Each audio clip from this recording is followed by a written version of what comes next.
Você que assiste essa mensagem pelo YouTube, que Deus lhe abençoe também, que o Senhor possa falar ao seu coração, no nome de Jesus. Irmãos, quem está desde o início aqui do capítulo 1 de Neemias? Desde o início. Quem chegou no meio do caminho? Quase ninguém, né? Que bom, que bom. Irmãos, agora imagina comigo, vamos lá. Eu quero que vocês imaginem comigo aqui. Esse é um texto, capítulo 11 de Neemias, que nós não iremos ler versículo por versículo, porque tem tanto nome. Quem é das antigas aqui vai lembrar daquelas listas telefônicas. Parece lista telefônica, só tem nome. Eu falei, meu Deus do céu, o Senhor me ajude nesse capítulo, porque pensa numa bênção. A gente vai passear pelo capítulo todo. Eu falei, o que eu vou pregar, gente? Só tem nome.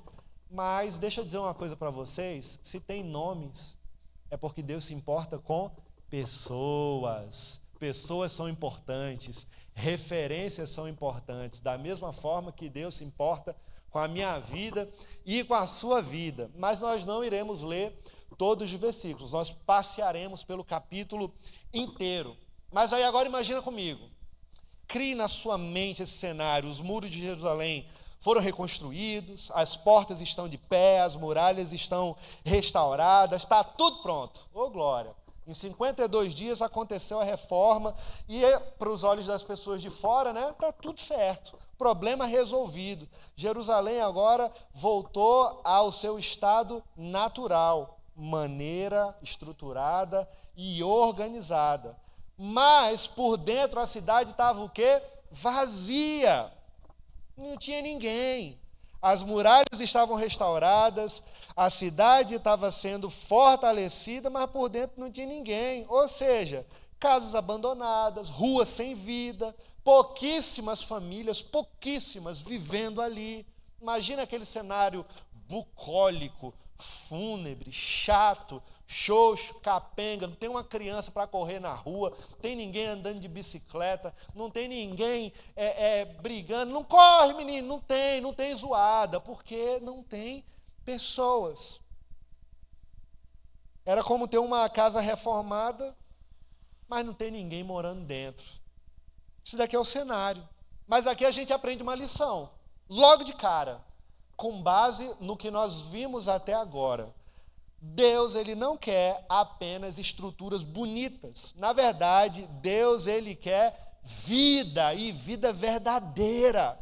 Não adianta você ter programas, você ter ministérios, você ter uma agenda cheia, se o nosso coração não estiver habitando na presença de Deus. Não vai adiantar de nada.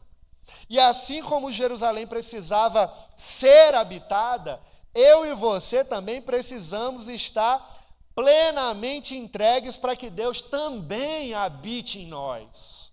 Esse é o princípio que nós já podemos extrair de cara do que nós estamos vendo dentro desse contexto. E aí Neemias foi, levantado por Deus, como a gente já viu, reconstruiu os muros de Jerusalém. Do capítulo 1 ao 6, vamos fazer uma recapitulação aqui? Para quem não esteve presente, do capítulo 1 ao 6, Neemias está liderando a reconstrução, enfrentando oposição externa, enfrentando desafios internos, e aí no capítulo 7 a gente vê a cidade começando a ser organizada administrativamente, e aí os últimos dois capítulos, 8 até o 10, a gente vê um grande avivamento espiritual. O que foi que aconteceu? Nesse avivamento espiritual, o povo começou a ler a palavra de Deus, começou a ler a lei, começaram a confessar os seus pecados, e porque começaram a confessar os seus pecados, houve um avivamento, uma renovação de aliança com Deus, quebrantamento por causa da palavra. E aí a gente chega no capítulo 11, hoje. O que surge? Um novo desafio. Um novo desafio surge, a cidade está prontíssima fisicamente, mas não tem pessoas para estar morando nela. E aí muitos, dentro desse contexto, na verdade, preferiam morar fora, nas vizinhanças, nas vilas vizinhas, porque as terras do lado de fora já eram terras férteis, existia mais conforto, ninguém está querendo sair de um apartamento beira-mar para ir morar bem longe da praia. É o contexto. Morar em Jerusalém nessa época, irmão, sabe o que significava? Depois das muralhas serem reconstruídas, significava sacrifício, na verdade, significava renúncia, significava riscos, porque a cidade ainda estava completamente vazia, se reestruturando, se estabilizando, e as pessoas não queriam colocar a sua vida em questões variáveis. Tá que nem quem trabalha com o mercado financeiro, que gosta de fazer investimento, ninguém estava querendo ir para a renda variável, todo mundo na renda fixa para ter o quê? O seu garantido. Eu vou querer correr risco nada.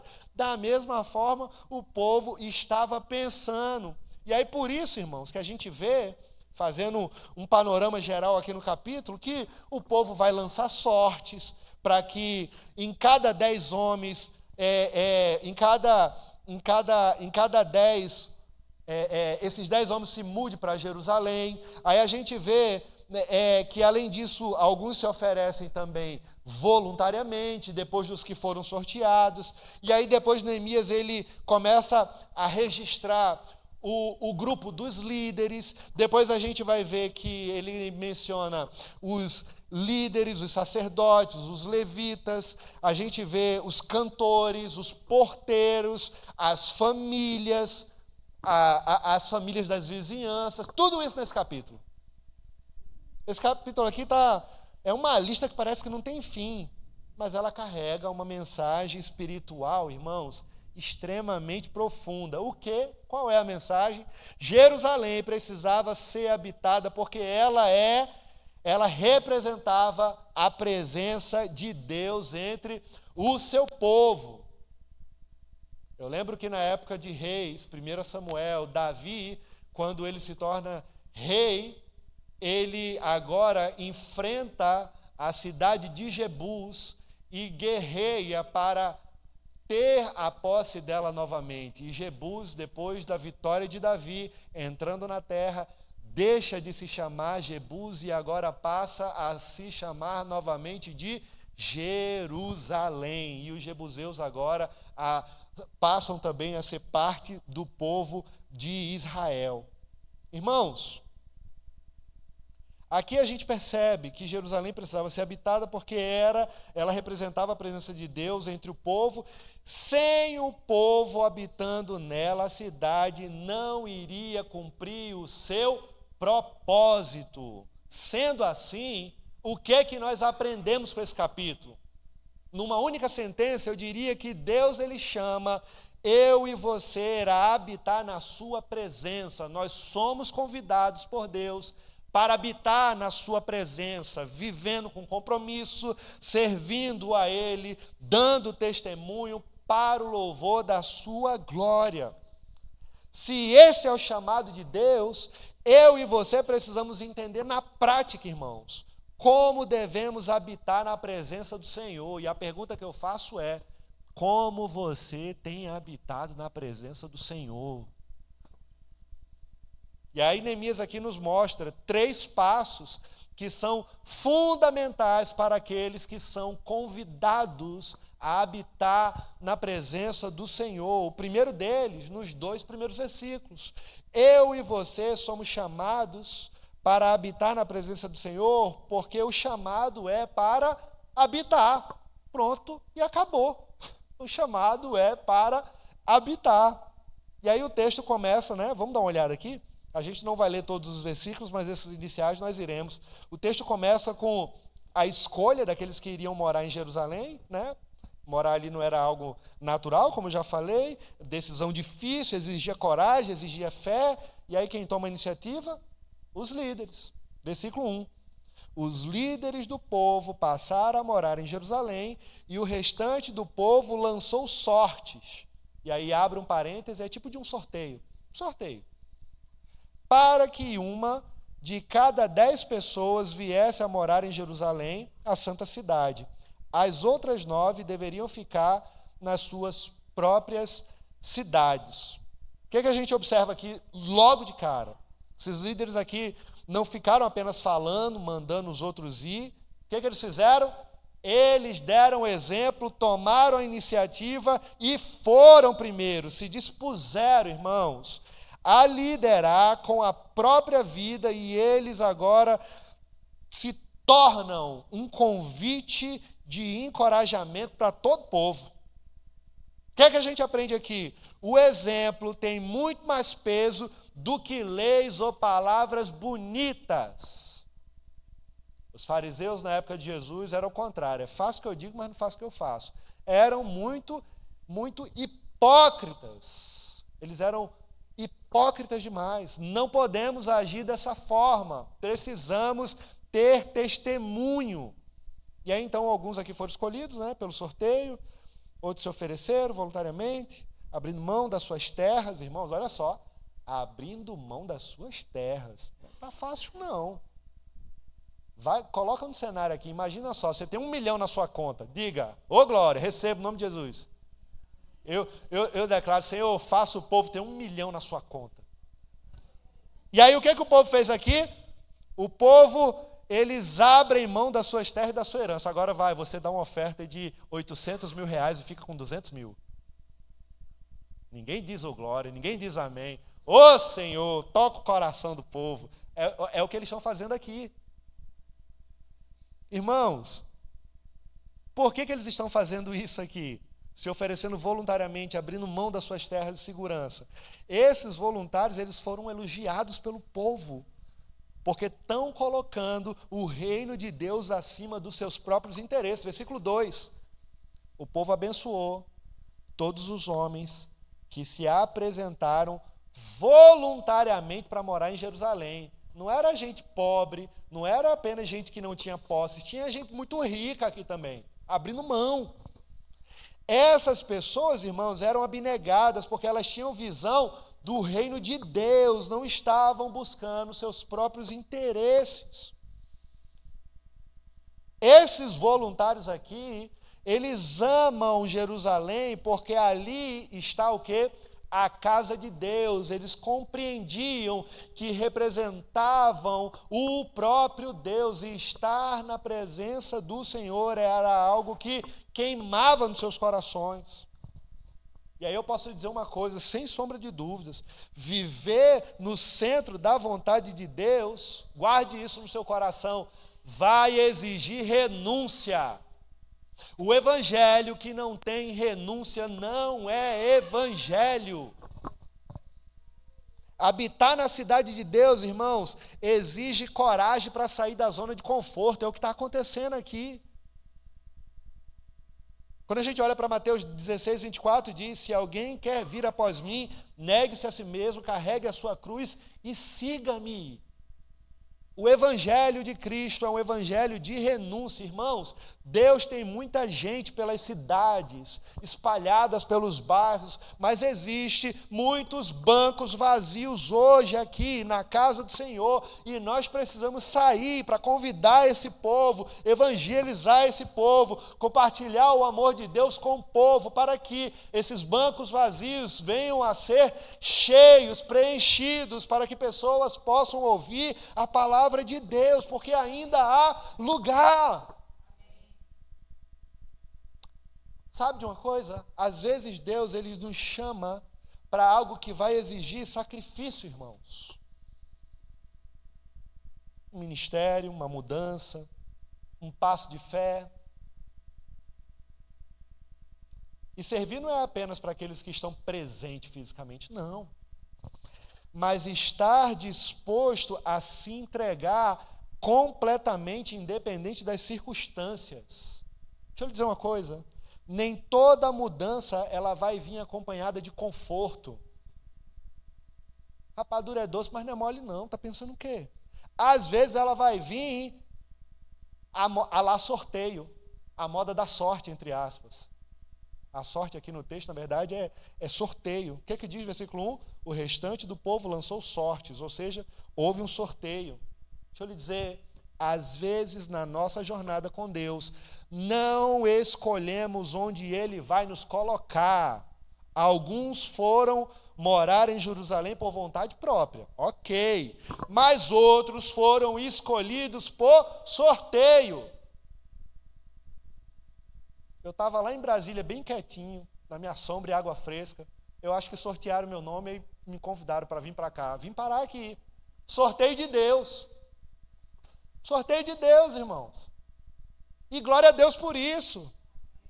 Não foi a cidade que eles escolheram, foi Deus quem escolheu por eles.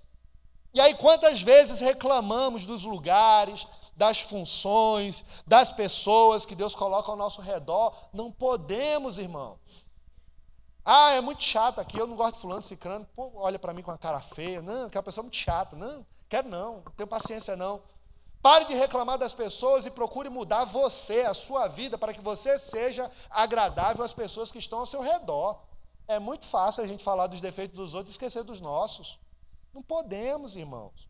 Jesus não escolheu a cruz porque a cruz era agradável, mas sim porque era necessária para a minha salvação e para a sua salvação. E muitas vezes o nosso chamado, ele vai nos levar a conduzir algumas cruzes que a gente não pediu. Tem coisas que eu carrego que eu não pedi.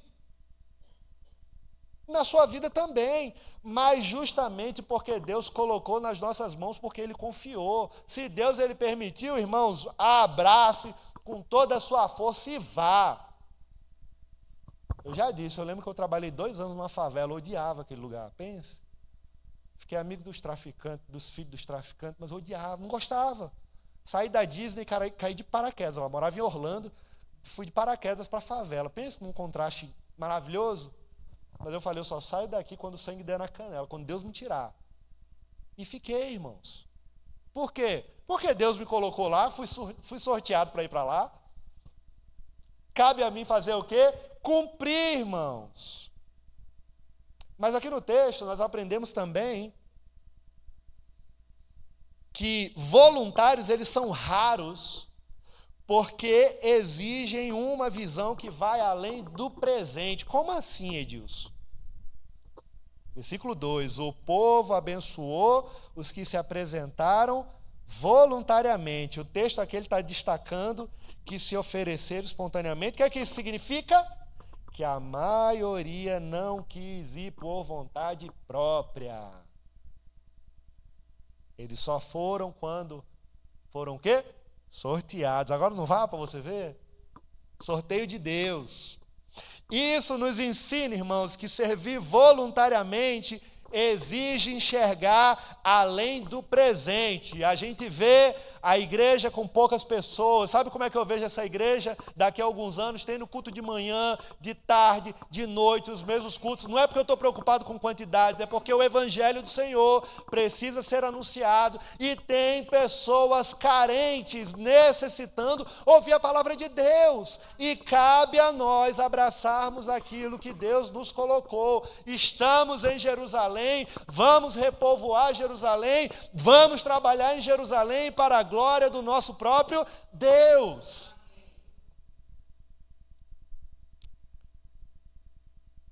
E aí a segunda lição que nós aprendemos aqui, dos versículos 3 ao 24. O povo que Deus usa, eu e você. E aí Neemias registra aqui, irmãos, uma longa lista de nomes, né? Isso aqui nos mostra que Deus ele conhece cada pessoa pelo seu nome, valoriza o serviço de cada pessoa. O seu serviço é valioso para Deus, guarde isso.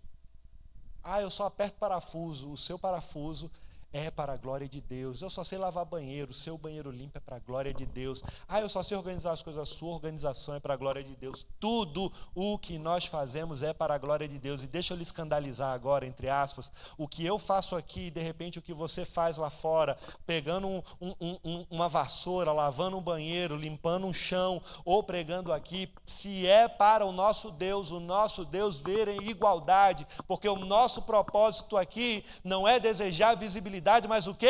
Glorificar o nome do Senhor, para que Ele seja adorado, para que Ele seja exaltado, para que o seu nome seja conhecido e desejado por todas as nações, irmãos. E aqui funções diferentes, líderes, sacerdotes, levitas, cantores, porteiros, olha só. Não tem diferença, irmãos. Levitas, olha, eles são importantes. Tribo de Levi, tem porteiro também, uai. Nomes importam. Cada função era importante, porque para que a cidade funcionasse, precisa ter todas as pessoas. Cada membro do seu corpo é essencial. Não reclame do seu dedo mindinho, da sua unha que está encravada não, porque se você perde o dedo, você vai perceber a falta que ele faz. Na obra do Senhor não existe função pequena. O que é importante na obra do Senhor é a minha fidelidade, a sua fidelidade e não a visibilidade. Não importa o que você faz, o que importa é como está o seu coração enquanto você faz. As pessoas podem olhar de um jeito diferente aqui do lado externo, mas Deus que está no céu, Ele está vendo o meu e o seu coração. E nós precisamos, irmãos, não é ter reconhecimento do lado de fora, mas é o reconhecimento do nosso Deus do lado de dentro, quando nós fazemos aquilo que ninguém está vendo, mas continuamos em constância para a glória do seu próprio nome, fazendo o que é preciso ser feito, embora não haja reconhecimento do lado de fora. Na cidade de Deus não existem papéis pequenos. Na cidade de Deus existem apenas corações dispostos. Nos versos 3 e 4, os líderes estavam na frente, tanto na renovação da aliança, como da aliança com Deus, quanto agora, né, nesse repovoamento. E aqui a gente vê, versos 3 e 4, Neemias mostrando que a população não era uma massa desorganizada. O povo está entendendo, compreendendo que agora é uma cidade, uma sociedade bem estruturada, como convinha ao povo de Israel, a cidade santa, né? Se tornou a cidade santa a partir da reconquista de Davi em 1 Samuel, deixando de ser Jebus e voltando a se chamar Jerusalém, embora hajam subsequências na história, mas Jerusalém não deixa mais de ser chamada de Jerusalém. O povo sempre vai, irmãos, está sempre mais disposto a seguir líderes que caminham com Deus. E aqui Neemias, de forma muito sábia, ele estabeleceu um sistema de governo completamente descentralizado. Não era ele que tomava todas as decisões. E essa atitude de governo descentralizada dele, isso aqui ia de encontro ao governo político instaurado na época. E aqui a gente encontra um princípio que é essencial, o sentimento de pertencimento. Você está achando que o que você faz é seu, é? Você está achando que o ministério que você lidera é seu, é? Você está achando que o cargo que você exerce é seu, é? Aqui, ó, tudo pertence ao nosso Deus. Eu não sou pastor dessa igreja, eu estou pastor dessa igreja. É totalmente diferente. Pastor Maurílio não foi pastor, ele não foi pastor das ovelhas dele durante 20, muito mais anos, não foi, pastor? 25 anos foi só aqui na igreja, 26 anos. Ele foi pastor das ovelhas de Cristo. Pastor não tem ovelha, as ovelhas são do Senhor. Sentimento de pertencimento, irmãos, não pode existir. Porque cada pessoa se via como parte importante de um todo. Olha o que Neemias está plantando na filosofia cultural dessa revitalização estrutural e dos corações de Jerusalém. Não se trata apenas de resolver problemas do lado de fora, mas se trata de reparações cirúrgicas significativas do lado de dentro, ó, no coração. E aí Neemias começa citando nos versículos 4 e 6, se quiser acompanhar comigo, as famílias da tribo de Judá. E aí, olha só.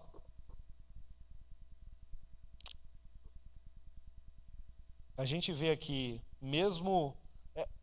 A tribo de Judá ela era a tribo mais forte, tá, irmãos? Mesmo sendo 468 homens aqui nesse contexto, eles eram valentes, preparados e habilidosos para defender a cidade, caso houvesse um ataque. Não bastava morar em Jerusalém, era preciso proteger a cidade. Por isso que essa turma valente, que já é uma herança de Davi, desde os valentes de Davi até a descendência posterior, porque nasceu um legado cultural, princípios e valores que foram instaurados naquela tribo, e guerreiros foram levantados séculos após séculos na tribo de Judá. Mas aí depois a gente vê, dos versículos 7 ao 9, ele cita as famílias da tribo de Benjamim. E os benjamitas também eram conhecidos por sua coragem, também por sua bravura. Por exemplo, Gênesis 49, 27 diz: Benjamim, a tribo de Benjamim, é um lobo predador, pela manhã devora a presa, à tarde divide o despojo. 1 Crônicas 8,40 também fala: os filhos de Ulão foram homens valentes, que atiravam bem com arco. Eles tiveram muitos filhos e netos, 150 no total. Quem era esse povo? Todos eles eram descendentes de Benjamim, ou seja, tropa de elite em Israel. É o BOPE de Israel agora cuidando da cidade santa, povo preparado para a guerra. Essa aqui era a fama dos guerreiros, irmãos, das duas tribos.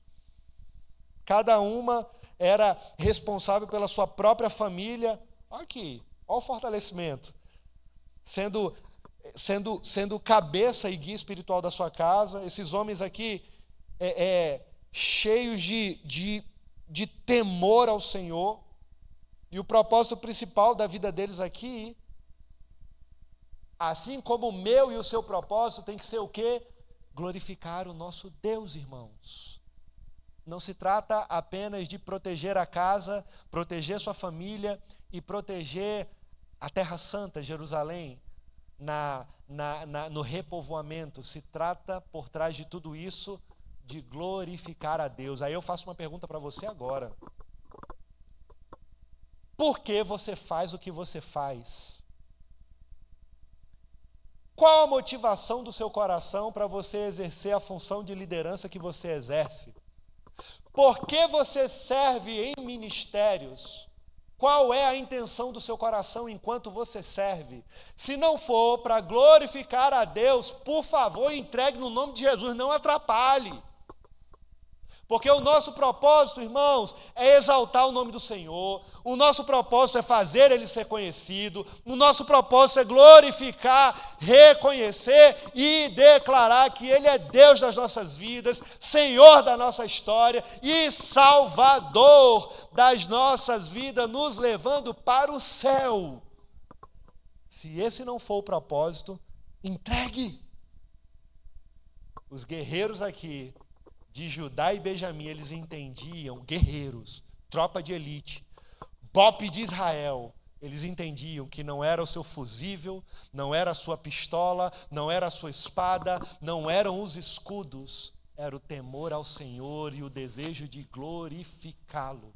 Esse é o propósito, irmãos.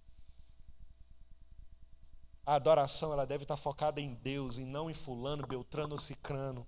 E aí então Neemias destaca alguns grupos aqui dentro da casa do Senhor, né? Versículos 10 ao 14, a gente vê os sacerdotes, aí dos versículos 15 ao 18, os levitas, ensinando a palavra em todo o território, dentro de Jerusalém, como também fora. Aí a gente vê versículo 19, os porteiros, guardando, olha só, cada função importante, guardando, vigiando a cidade, toda a função é importante, se o propósito é glorificar o nome do Senhor. No versículo 21, né, os servidores do templo, fazendo todos os serviços gerais, qual o propósito? Glorificar o nome do Senhor. Aí os cantores, versículo 22, a música sempre é muito valorizada no culto, com qual propósito? Glorificar o nome do Senhor. Deixa eu lhe dizer uma coisa, não subestime o que Deus te confiou, meu irmão. Não menospreze achando que não é relevante o seu papel. Enquanto você acha que o que você faz não é relevante porque você não tem visibilidade, você está com o coração errado. E que o Senhor possa trazer quebrantamento, que o Senhor possa trazer transformação. A glória nunca será do servo. A glória é do Senhor que nos chamou, irmãos. O que a gente aprende aqui? Nomes registrados falam de quê? Identidade. E não de vaidade. Está pensando que você é a última bolacha do pacote recheada? É não. A última bolacha do treloso, eu gosto de treloso. Quando eu estava nos Estados Unidos, a gente pedia para o povo sair daqui, quando ia para lá, para levar treloso. Bem baratinho treloso, né? Mas é porque é gostoso. Lá não tem. Você está pensando que você é a última bolacha do pacote recheado? Você não é. Nomes registrados falam de identidade, não de vaidade. Versículo 3, Neemias registra uma longa lista de nomes. Neemias ele fez questão, irmãos, de escrever os nomes.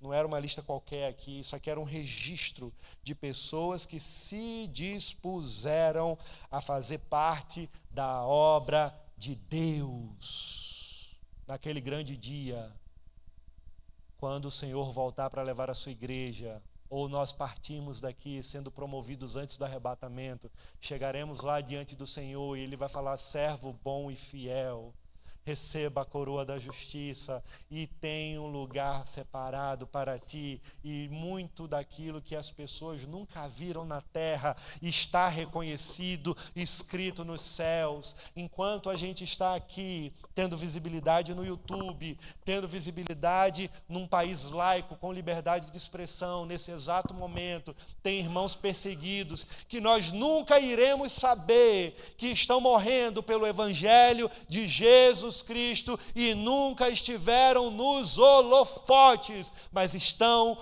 com a motivação no coração de fazer o nome do Senhor conhecido e desejados em povos que não são alcançados e não têm liberdade pela palavra do Senhor, mas eles, com amor ao nosso Deus e disposição no coração, se dispuseram, entregando a sua própria vida para que o nome do Senhor fosse exaltado e glorificado, irmãos.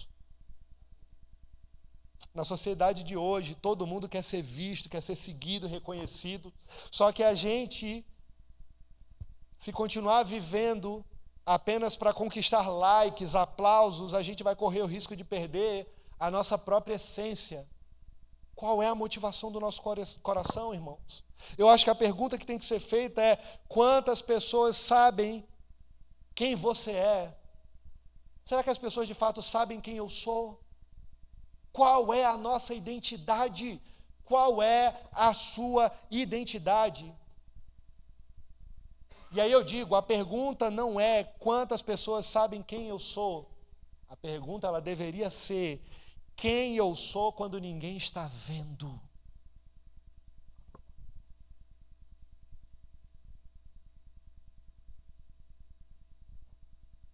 O reconhecimento dos homens aqui acaba. Mas deixa eu lhe dizer uma coisa. O reconhecimento dos homens pode até acabar, mas o reconhecimento de Deus está escrito na eternidade, irmãos. O filme Gladiador, com Russell Crowe, quando ele está com seus soldados, General Máximos, ele disse uma frase emblemática, que pode ser muito bem aplicada aqui. Ele disse para os seus soldados antes da guerra: o que nós fazemos aqui ecoa na eternidade. O que fazemos e vivemos no presente, irmãos, tenha certeza, ecoa na eternidade. Outra lição que nós aprendemos aqui: os portões mais vulneráveis não estão na cidade. Os portões mais vulneráveis estão na nossa alma, no nosso coração. Versículo 19, os porteiros guardavam e vigiavam a cidade. Esses porteiros aqui responsáveis para abrir e fechar, entrada, saída. Se eles falhassem, os inimigos entrariam sem resistência nenhuma e seria um caos.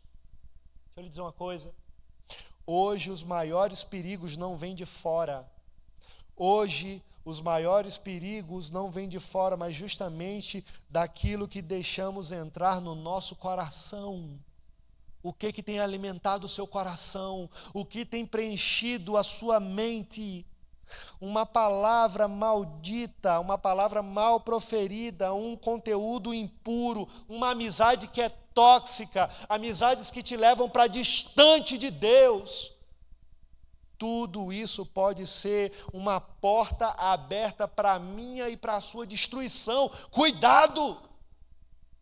Você pode ter uma vida aparentemente estruturada, mas se você não vigiar, os portões do seu coração vão cair. E deixa eu lhe dizer, às vezes a queda não começa com uma muralha derrubada, irmãos. Por vezes, o que acontece é um problema muito maior. Você acha que é uma muralha que vai ser derrubada para o problema acontecer? Deixa eu dizer, às vezes não é a muralha não, às vezes é só o ferrolho que está aberto. Você está preocupado com toda a muralha, enquanto o ferrolho está aberto, o caos já foi instaurado. Tome cuidado. Vigiar a vida, irmãos, não é só sobre evitar o mal externo do lado de fora, mas é justamente sobre proteger o nosso coração, porque é lá, como diz em Provérbios 4:23, onde tudo começa. É no nosso coração, irmãos, e muitas vezes é de maneira silenciosa. Ai, não tem problema, daqui a pouco você está fazendo coisinhas pequenas que acha insignificante, daqui a pouco quando você percebe, o caos já foi instaurado. Que tenhamos cuidado no nome de Jesus, os sinais de alerta estão sendo dados. Um problema não nasce da noite para o dia. Um problema ele começa pequeno. E como um câncer, ele vai crescendo muitas vezes de maneira silenciosa, e quando não percebemos, já virou metástase, o corpo inteiro está doente, porque não houve cuidado, não houve prevenção. Quem está em pé, cuidado para que não caia. E aí, por fim, a última divisão, dos versículos 25 ao 36, a gente vê uma cidade para a glória de Deus. Uma cidade para a glória de Deus. E aí Neemias encerra esse capítulo, né? Dos versículos 25 até o 36, falando das vilas vizinhas, da organização do povo. O objetivo final aqui não era repovoar Jerusalém, irmãos. Se até agora falamos da restauração, reestruturação, o principal objetivo não era restaurar e repovoar Jerusalém apenas. Mas o propósito final de Jerusalém era fazer dela uma cidade que refletisse a glória de Deus. O propósito do nosso coração é refletir a glória de Deus. O propósito de Neemias no repovoamento, reestruturação, revitalização de Jerusalém era também trazer de volta a visibilidade para a glória do nosso Deus, irmãos. E assim como Jerusalém era luz para as nações, hoje a igreja do Senhor também é chamada a ser essa cidade que é visível, mostrando Cristo ao mundo. Igreja Congregacional Monte Sinai em Caruaru, qual é o seu propósito? Revelar o amor de Deus que transforma, liberta as pessoas e leva para o céu. Anunciar que Jesus Cristo é o Filho de Deus, o Salvador, que resgata pessoas das mãos do maligno, transforma e leva para o céu. Esse é o propósito, irmãos. Quando a igreja habita com fidelidade, o mundo vê a glória de Deus. Esse é o nosso propósito. E aí o crescimento de Jerusalém precisava ser equilibrado, né? E dois extremos deveriam ser evitados. Que extremos são esses, Edilson? Não querer estar em Jerusalém, que era um extremo, só que o outro extremo também era querer estar apenas em Jerusalém. Primeiro o povo não queria ir para lá, tiveram que ser sorteados. Só alguns se dispuseram. Mas quem foi sorteado foi, porque não queria sair do seu duplex na praia. Beira-mar de João Pessoa. Vou falar Boa Viagem não, porque eu gosto de João Pessoa. Não queriam, mas aí depois que Jerusalém está uma gracinha, ninguém quer sair de Jerusalém. Está errado também. Primeiro, se fortalece a base, princípio. Guarde isso. Depois, você ocupa todo o território. O que a gente aprende aqui, irmãos? A expansão ela não poderia acontecer à custa das outras pessoas, mas com dependência de Deus e o quê? Planejamento. Nada sem planejamento funciona. Nada sem disciplina funciona. Nada sem organização funciona. E Neemias, ele se preocupou com a cidade, ele se preocupou com o templo, ele se preocupou com o culto ao nosso Deus, ele se preocupou com a segurança, ele se preocupou com o povo. Ou seja, existia aqui uma liderança organizada, existia fiscalização, existia ordem. Até o rei persa designou alguém para fiscalizar e resolver disputas entre o povo. Porque tem que ter organização, irmãos. Quer chamar o louvor para subir? Se passar alguns minutinhos, não briguem comigo, não. Eu estou perdoado hoje, irmãos? Pode ir até 10 horas? Não, estou brincando. Em 5 minutos terminamos. Louvor subindo. O que nós aprendemos com essa última divisão, irmãos?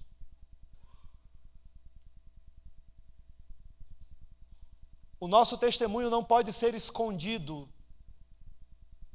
A nossa fé não pode ser abafada. A maneira como eu e você vivemos, ela precisa apontar para Cristo. A igreja só será relevante quando cada membro da igreja Monte Sinai viver a missão de Deus. Você tem vivido a missão de Deus? Como assim, Ed? É viver o evangelho de Cristo onde você está, no seu ambiente rotineiro. Por isso que eu digo, que uma missão sem ordem nunca vai refletir a glória de Deus. Tem gente patinando no gelo sem patins a vida inteira. Patinar no gelo já é difícil. Já fiz e caí pra caramba com o bumbum no chão. Agora, patinar no gelo sem o patins do gelo é um problema muito maior. E tem pessoas patinando no gelo sem patins a vida inteira. Por isso que eu digo que uma vida sem ordem nunca vai refletir a glória de Deus, irmãos. No versículo 36, Neemias se preocupou com a cidade, o templo, o culto e a segurança do povo. O que a gente aprende, irmãos? Deus é um Deus de ordem. Deus é um Deus de ordem. Senhor, por que nada está acontecendo na minha vida? Você já organizou sua vida? Já pagou suas dívidas? Procurou andar na linha? Tem construído uma disciplina? Ou você tem vivido uma montanha russa? Deixa eu lhe falar uma coisa. A constância é um dos melhores elementos para fazer com que eu e você possamos ter êxito. Seja constante. Deus é um Deus de ordem, irmãos. Uma cidade bagunçada não poderia ser luz para as nações. E o mesmo também vale para mim e para você. Quando a nossa vida está desorganizada, ela vai ofuscar a presença de Deus. E aí talvez você esteja pedindo para que Deus te use. Mas aí tua casa, as finanças, a agenda, sua fé, tá um caos, está tudo bagunçado. Antes de Jerusalém ser restaurada, Neemias precisou primeiro organizar o quê? Os portões e as funções do povo. Está tudo bagunçado? Dê um passo de cada vez, mas dê um passo. Comece. Comece pequeno, mas comece. Água mole e pedra dura, tanto bate até que fura. Seja constante. Quem já ouviu esse ditado aqui? Bem nordestino ele, gosto demais. Seja constante. Se você quer, irmãos, que a glória de Deus brilhe através da sua vida, deixa eu lhe dizer uma coisa. Comece permitindo que primeiro Ele organize o seu interior. Como está o seu coração? A glória de Deus não se manifesta em meio ao caos, irmãos, que muitas vezes eu e você estamos escolhendo manter. Deus está querendo abençoar a sua vida, Deus está querendo transformar a sua história. Comece fazendo a sua parte, dando os primeiros passos. A fé que não sai da igreja nunca vai alcançar quem não entra nela. Eu vou repetir isso, preste atenção. A fé que não sai da igreja nunca irá alcançar quem não entra nela. Como assim, Edilson? 2 extremos aqui devem ser evitados: não querer estar em Jerusalém ou querer apenas estar em Jerusalém. Tem crente que é só crente dentro das 4 paredes. Isso se chama religiosidade. A palavra igreja, na sua essência, o significado literal é chamados para fora. Não fomos chamados para ficar aqui dentro dessas 4 paredes, irmão. Isso aqui é só um ambiente. Esse local não é sagrado, isso aqui é um templo. Sagradas são as pessoas que Deus separou. Nós que formamos a igreja de fato. E o significado de igreja no texto original é chamados para fora, ou seja, eu e você somos chamados para ser sal fora do saleiro. É lá fora que as pessoas precisam ver a nossa vida, o nosso testemunho. E Neemias sabia que não bastava se reunir na cidade santa, o povo precisava viver em Jerusalém e também a ir além de Jerusalém, alcançando o quê? As outras cidades. Da mesma forma, eu e você também fomos chamados por Deus. Recarregamos as baterias aqui, buscamos ao Senhor, adoramos, Ele fala conosco. E agora, o que a gente faz com isso? É lá fora. É lá fora que a gente vive o Evangelho. É lá fora que compartilhamos o amor de Cristo. É lá fora que devemos viver aquilo que estamos buscando aqui. E o nome do Senhor vai ser exaltado, irmãos. O nome do Senhor vai ser glorificado. E consequentemente a isso, pessoas vão desejar: peraí, eu quero ir onde é que você está. Você frequenta alguma igreja? Você vai para algum local? Rapaz, eu quero ouvir, eu quero aprender um pouco disso que você tem buscado, vivido. Irmãos, como dizia um pregador do Sri Lanka, Daniel Tenayos, né, Michel? Evangelização, santo homem de Deus, certa vez ele disse: evangelização é um mendigo dizendo a outro mendigo onde encontrar o pão. Nós estamos, irmãos, com a missão nas nossas mãos de apresentar para as pessoas o pão da vida, Jesus Cristo, Rei dos Reis, Senhor dos Senhores, o nosso Salvador. E onde é? Lá fora.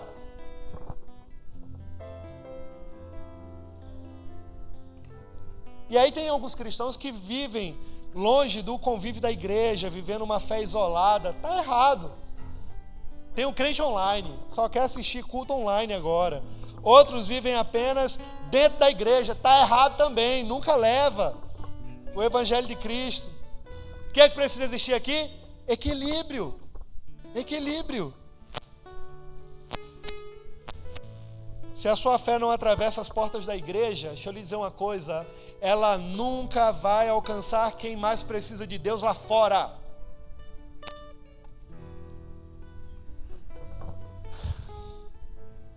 Lembra da introdução, irmãos?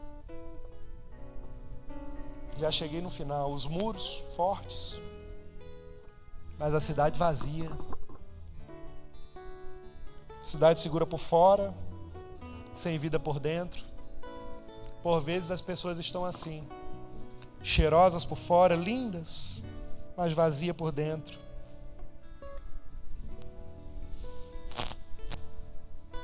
A gente pode até ter uma aparência de segurança, como Jerusalém estava no início desse capítulo, irmãos. Mas se nós não estivermos habitando a presença de Deus, eu e você estaremos vazios. Que o Senhor possa aplicar essa mensagem aos nossos corações. E por que eu falo isso? Porque nós necessitamos, enquanto pregamos a palavra de Deus, sempre apontarmos para Cristo. Por quê? Porque Cristo é a verdadeira Jerusalém. Cristo é o verdadeiro templo. Cristo é a verdadeira presença viva de Deus, irmãos. Onde? No meio do seu povo. E o Senhor Jesus, Ele está convidando eu e você a sairmos da nossa zona de conforto e obedecer ao seu chamado. Você é um profeta de Deus, uma profeta de Deus, um homem de Deus, uma mulher de Deus no seu ambiente de trabalho. O Senhor quer te usar poderosamente onde você está, com quem você vive. Talvez você nunca venha para cá pregar num púlpito. Não tem problema, deixa eu lhe dizer uma coisa. Deus pode te usar muito mais do que eu nesse momento aqui onde você está. Tenha certeza disso, irmãos. É dessa forma que eu convido vocês a ficar de pé. Nós iremos adorar o nosso Deus agora. E que o Senhor fale aos nossos corações através dessa canção. Medite na palavra do Senhor sendo cantada.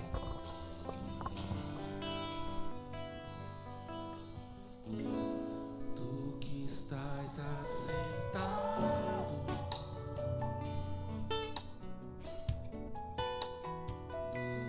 no trono,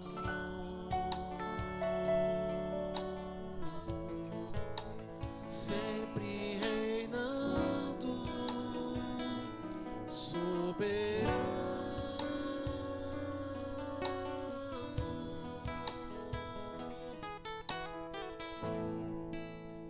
Anjos cantando,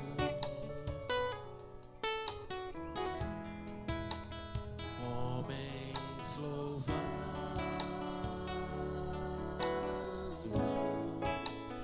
Deus